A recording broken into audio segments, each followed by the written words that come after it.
দুনিয়ার বাদশাহী ছাড়িয়া আমার মালিকের তালাশে দৌড়াইতেছে আর বলতেছে, মালিক, বলকের মানুষ আমার কথায় উঠে আবার বসে, কিন্তু সূর্যটা তো আমার কথায় উঠেও না ডুবেও না। ওই সূর্যটা কার কথায় উঠে আর ডুবে? তিনি হলেন আমার আসল মালিক। তারে যতদিন আমি পাবো না, আমি ইব্রাহিম ইবনে আদহামের বাদশাহীর কোনো সম্মান হবে না।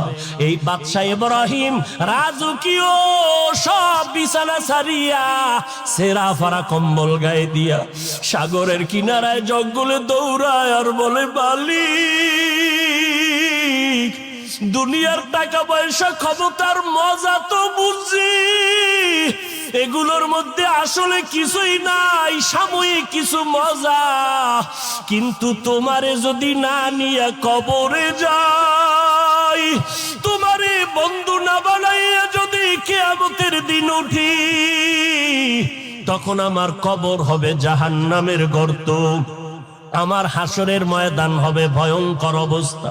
ও আল্লাহ, আমি তোমার তালাশে পাগল হয়ে গেলাম।